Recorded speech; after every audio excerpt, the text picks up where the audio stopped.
नमस्कार। आरबीआई के गवर्नर श्रीमान Shaktikanta Das ji, Kris Gopalakrishnan ji, members of regulators, finance industry के लीडर्स, फिनटेक और स्टार्टअप वर्ल्ड के मेरे साथी, अन्य सभी महानुभाव, देवी और सज्जनों, ये भारत में त्योहारों का मौसम है। अभी अभी जन्माष्टमी हमने मनाई है और खुशी देखिए, हमारी इकोनॉमी और हमारे मार्केट में भी उत्सव का माहौल है।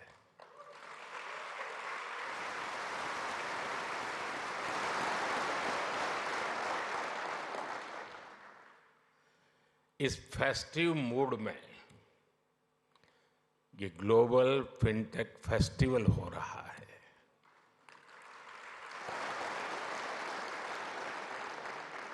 और वो भी सपनों की नगरी मुंबई में।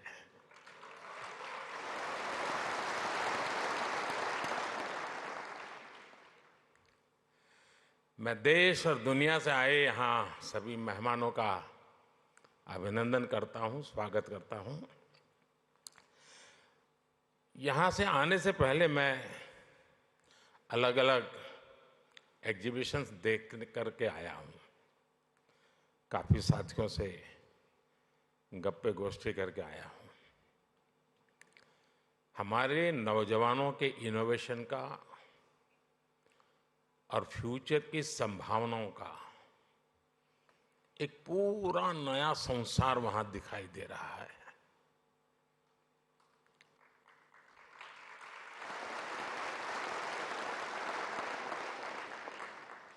चलिए, आपके काम के लिए मैं शब्द बदलता हूं। एक पूरी नई दुनिया दिखाई दे रही है।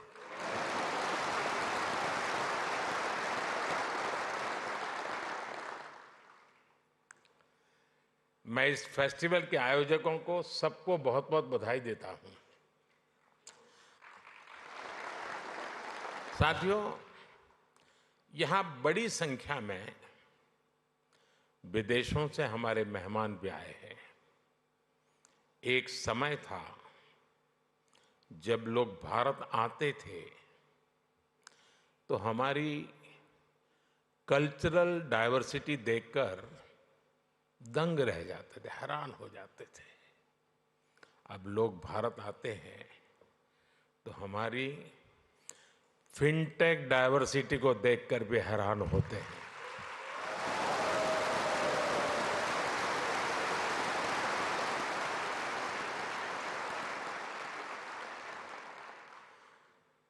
एयरपोर्ट पर लैंड करने से लेकर स्ट्रीट फूड और शॉपिंग एक्सपीरियंस तक भारत की फिनटेक क्रांति चारों तरफ दिखती है। पिछले 10 साल में फिनटेक स्पेस में $31 बिलियन से ज्यादा का निवेश हुआ है।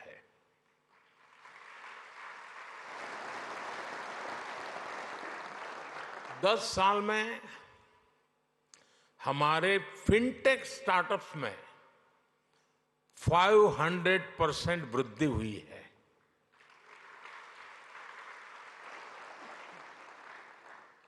सस्ते मोबाइल फोन, सस्ते डेटा और जीरो बैलेंस जनधन बैंक खातों ने भारत में कमाल कर दिया है।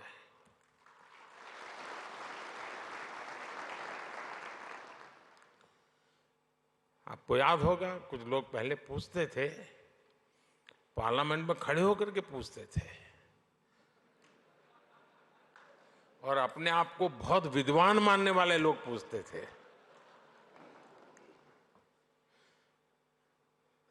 सरस्वती जब बुद्धि बांट रही थी तो वो रास्ते में पहले ही खड़े थे।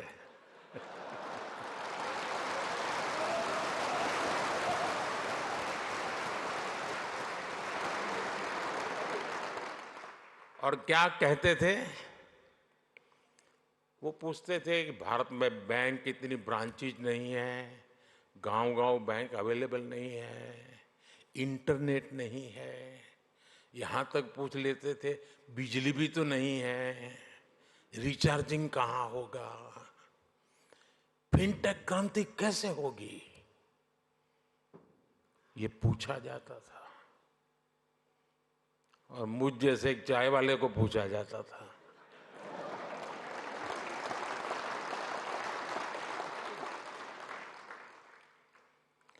लेकिन आज देखिए, एक दशक में ही भारत में ब्रॉडबैंड यूजर 60 मिलियन यानी 6 करोड़ से बढ़कर 940 मिलियन यानी करीब 94 करोड़ हो गए।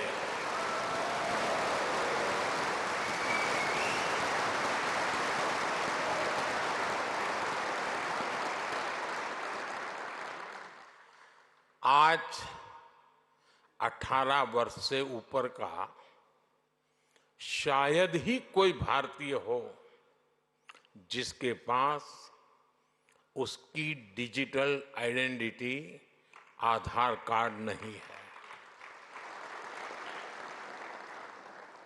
आज 530 मिलियन यानी 53 करोड़ से अधिक लोगों के पास जनधन बैंक खाते हो गए हैं। यानी 10 साल में हमने एक प्रकार से पूरी यूरोपियन यूनियन के बराबर आबादी को बैंकिंग सिस्टम से जोड़ा है।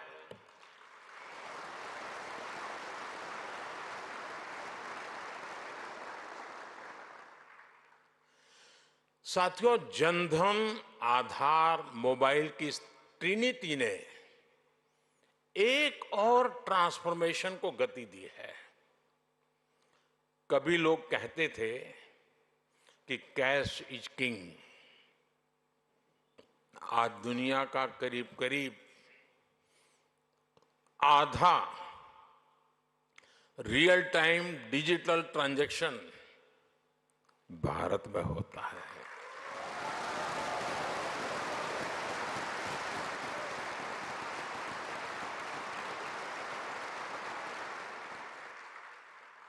पूरी दुनिया में भारत का यूपीआई फिनटेक का बहुत बड़ा उदाहरण बन गया है।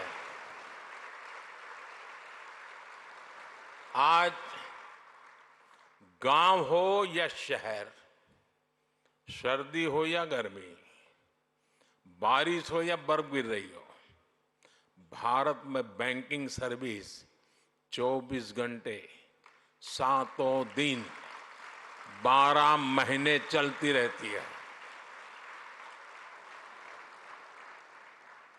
कोरोना के इतने बड़े संकट के दौरान भी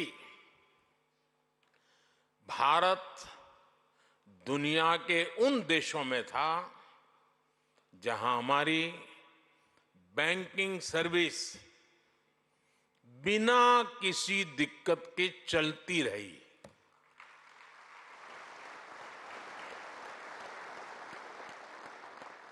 साथियों, अभी 2-3 दिन पहले ही जनधन योजना के 10 साल पूरे हुए हैं। जनधन योजना विमेन एम्पावरमेंट का बहुत बड़ा माध्यम बनी है। जनधन योजना के चलते करीब 290 मिलियन यानी 29 करोड़ से ज्यादा महिलाओं के बैंक खाते खुले हैं। इन खातों में महिलाओं के लिए सेविंग्स और इन्वेस्टमेंट्स के लिए नए अवसर बनाए हैं। इन्हीं जनधन खातों की फिलॉसफी पर हमने माइक्रो फाइनेंस की सबसे बड़ी स्कीम मुद्रा लॉन्च की। इस स्कीम से अभी तक 27 ट्रिलियन रुपए से अधिक का क्रेडिट दिया जा चुका है। 27 ट्रिलियन। इस स्कीम की करीब 70% बेनिफिशियरी महिलाएं हैं।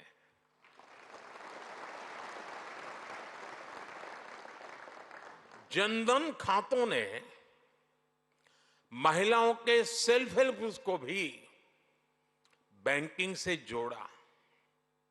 इसका फायदा आज देश की 10 करोड़ रूरल विमेन को मिल रहा है।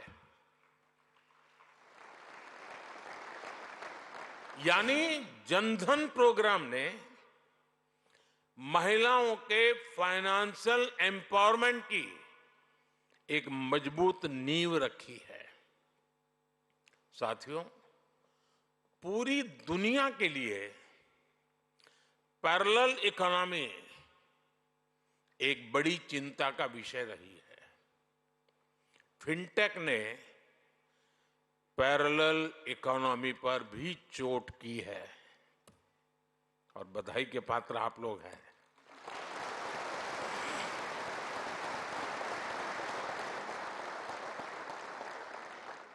आपने ये भी देखा है कि कैसे हम भारत में डिजिटल टेक्नोलॉजी से ट्रांसपेरेंसी लेकर आए हैं।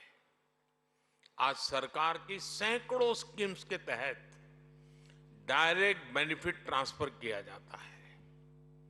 इसमें सिस्टम से लीकेज बंद हुई है। आज लोगों को फॉर्मल सिस्टम से जुड़ने में अपना लाभ नजर आता है। साथियों, भारत में फिनटेक की वजह से जो ट्रांसफॉर्मेशन आया है वो सिर्फ टेक्नोलॉजी तक ही सीमित नहीं है। इसका सोशल इंपैक्ट बहुत व्यापक है। इससे गांव और शहर की खाई को ब्रीच करने में मदद मिली है। कभी हमारे यहां बैंक की सर्विस लेने में ही एक पूरा दिन लग जाता था। एक किसान के लिए, एक मछुआरे के लिए, एक मिडिल क्लास परिवार के लिए ये बहुत बड़ी मुसीबत थी। फिनटेक ने इस समस्या को दूर किया। कभी बैंक सिर्फ एक बिल्डिंग तक सीमित हुआ करते थे, आज बैंक हर भारतीय के मोबाइल में सिमट गए हैं।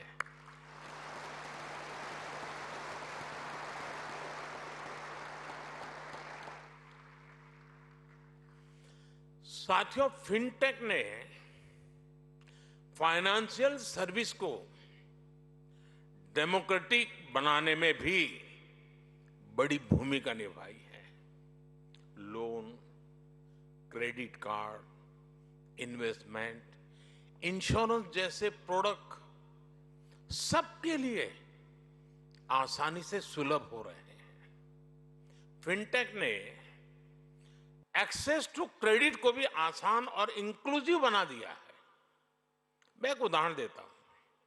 आप जानते हैं, भारत में स्ट्रीट वेंडर्स की एक पुरानी परंपरा है, लेकिन वो फॉर्मल बैंकिंग से बाहर थे।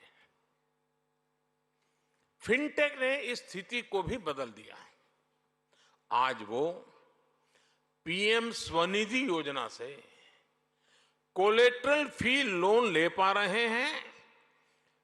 डिजिटल ट्रांजैक्शन रिकॉर्ड के आधार पर उनको बिजनेस बढ़ाने के लिए और लोन मिलता रहता है। कभी शेयर और म्यूचुअल फंड जैसे प्रोडक्ट में इन्वेस्टमेंट बड़े शहरों में ही संभव था, आज गांव और कस्बों में भी इन्वेस्टमेंट के इस एवेन्यू को बड़ी संख्या में एक्सप्लोर किया जा रहा है। आज कुछ ही मिनटों में घर बैठे ही डीमैट अकाउंट खुल रहे हैं, इन्वेस्टमेंट रिपोर्ट्स ऑनलाइन मिल रही है। आज बड़ी संख्या में भारतीय रिमोट हेल्थ केयर सर्विस ले रहे हैं, डिजिटली ऑनलाइन पढ़ाई कर रहे हैं, स्किल सीख रहे हैं। ये भी फिनटेक्स के बिना संभव नहीं था।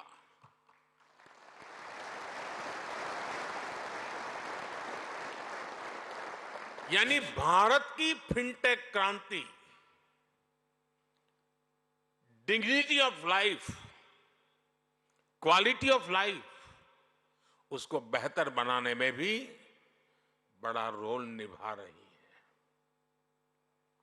साथियों, भारत की फिनटेक क्रांति की उपलब्धि सिर्फ इनोवेशंस के लिए ही नहीं, बल्कि एडॉप्शन लेकर के भी है। भारत की जनता ने जिस स्पीड और स्केल पर फिनटेक को एडॉप्ट किया है, उसका उदाहरण कहीं और नहीं मिल सकता। इसका एक बड़ा क्रेडिट हमारे डिजिटल पब्लिक इंफ्रास्ट्रक्चर डीपीआई को भी जाता है और हमारे फिनटेक्स को भी जाता है।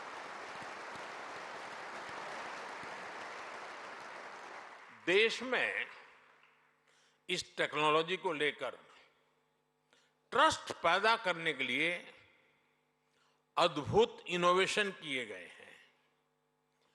क्यूआर कोड्स के साथ साथ साउंड बॉक्स का उपयोग ऐसा ही इनोवेशन है।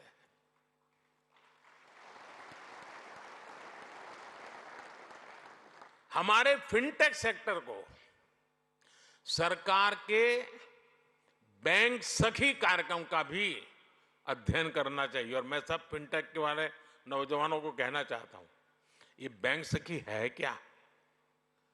मैं अभी जलगांव आया था एक दिन, तो मैं ऐसी बैंक सखियों से मिला तो बड़े गर्व से कहती है, मैं एक दिन में 1.5 करोड़ रुपए का कारोबार करती हूं।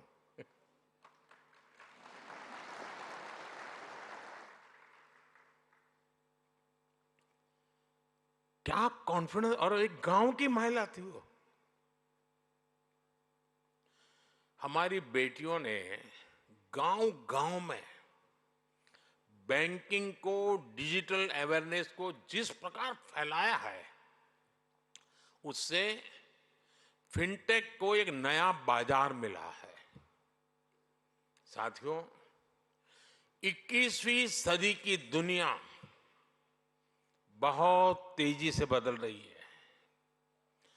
करेंसी से क्यूआर कोड तक की यात्रा में सदियां लग गई, लेकिन अब हर रोज हम नए इनोवेशन देख रहे हैं। डिजिटल ओनली बैंक्स और नियो बैंकिंग जैसे कंसेप्ट हमारे सामने हैं। डिजिटल ट्विंस जैसी टेक्नोलॉजी डेटा आधारित बैंकिंग को नेक्स्ट लेवल पर ले जा रही है। इससे रिस्क मैनेजमेंट, फ्रॉड डिटेक्शन और कस्टमर एक्सपीरियंस सब कुछ बदलने वाले हैं।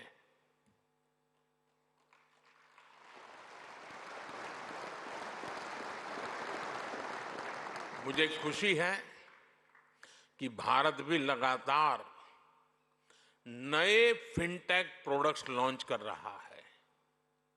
हम ऐसे प्रोडक्ट तैयार कर रहे हैं जो लोकल है, लेकिन उनकी एप्लीकेशन ग्लोबल है।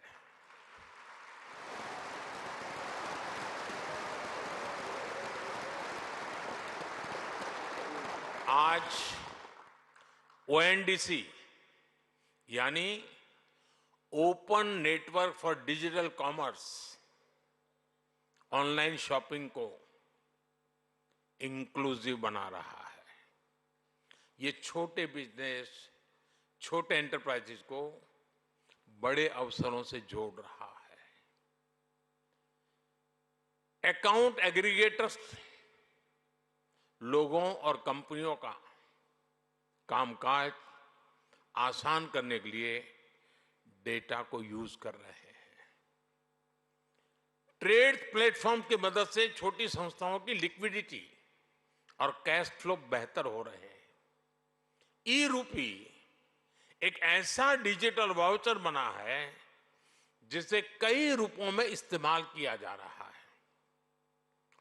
भारत के ये प्रोडक्ट्स विश्व के दूसरे देशों के लिए भी उतने ही उपयोगी हैं। और इसी सोच के साथ हमने G20 प्रेसिडेंसी के दौरान global digital public infrastructure repository बनाने का प्रस्ताव रखा था, जिसे G20 मेंबर्स ने खुले दिल से स्वीकार किया था। मैं AI के दुरुपयोग से जुड़ी आपकी चिंताओं को भी समझता हूं, इसलिए भारत ने AI के एथिकल यूज के लिए ग्लोबल फ्रेमवर्क बनाने का भी आह्वान किया है। साथियों, फिनटेक सेक्टर की मदद के लिए सरकार पॉलिसी लेवल पर हर जरूरी बदलाव कर रही है। हाल में हमने एंजल टैक्स को हटाया है।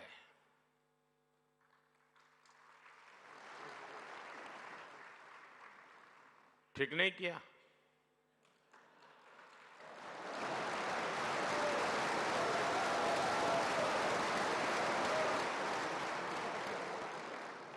नहीं, ठीक किया है ना? हमने देश में रिसर्च और इनोवेशन को बढ़ावा देने के लिए 1,00,000 करोड़ रुपए का फंड बनाने की घोषणा की है।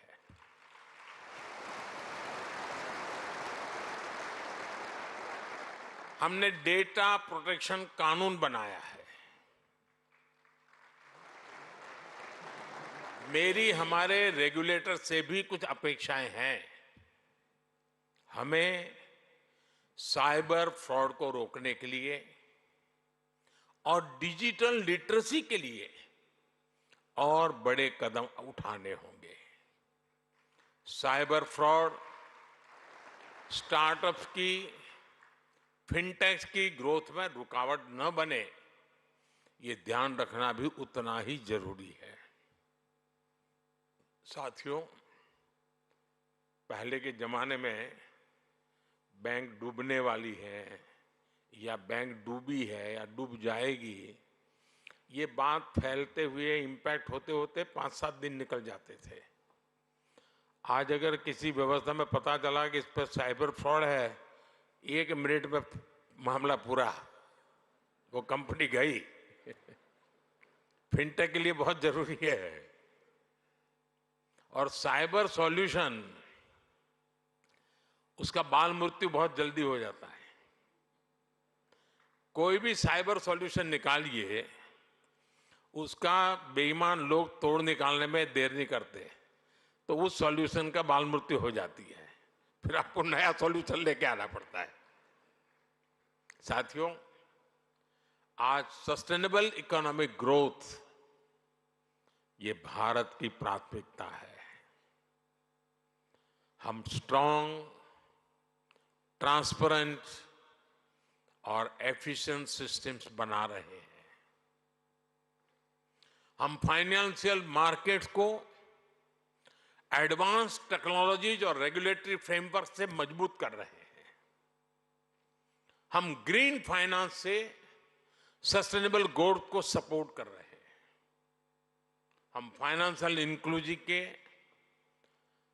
उस इंक्लूजन के सैचुरेशन पर बल दे रहे हैं। मुझे विश्वास है भारत का फिनटेक इकोसिस्टम भारत के लोगों को क्वालिटी लाइफस्टाइल देने के मिशन में बहुत बड़ी भूमिका निभाएगा। मुझे विश्वास है भारत का फिनटेक इकोसिस्टम पूरी दुनिया की ईज ऑफ लिविंग बढ़ाएगा।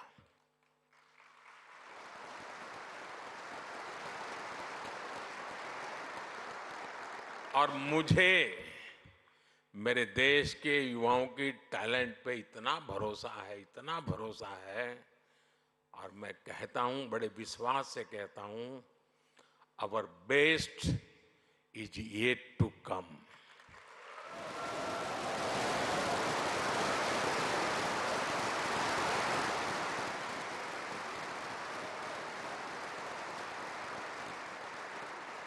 ये आपका 5वां समारोह है ना, तो 10वें में मैं आऊंगा।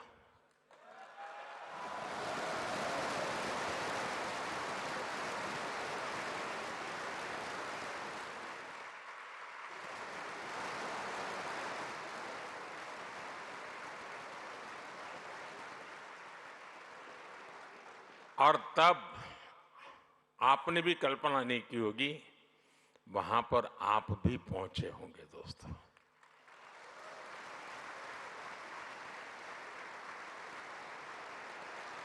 आज अभी मैं आपके कुछ स्टार्टअप यूनिट्स वालों को मिला, सबको तो नहीं मिल पाया, कुछ लोगों को मिला, लेकिन हर एक को 10-10 होमवर्क दे करके आया हूं।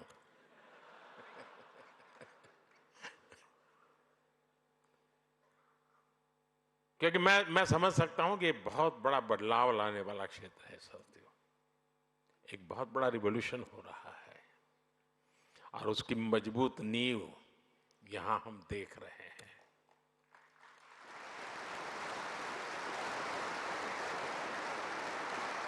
इसी भरोसे के साथ आप सबको मेरी बहुत बहुत शुभकामनाएं, बहुत बहुत धन्यवाद।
कृष्ण गोपाल जी के कहने पर हमने फोटो निकाली, लेकिन आपको निकाल लगेगा इसका क्या मतलब है।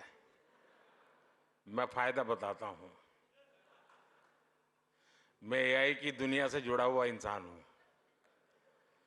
तो आप अगर नमो ऐप पर जाएंगे तो नमो ऐप पर फोटो डिवीजन में जाएंगे, वहां अपनी सेल्फी रखेंगे और आज कहीं पर भी आप मेरे साथ नजर आते हैं तो आपको अपनी फोटो मिल जाएगी। Thank you.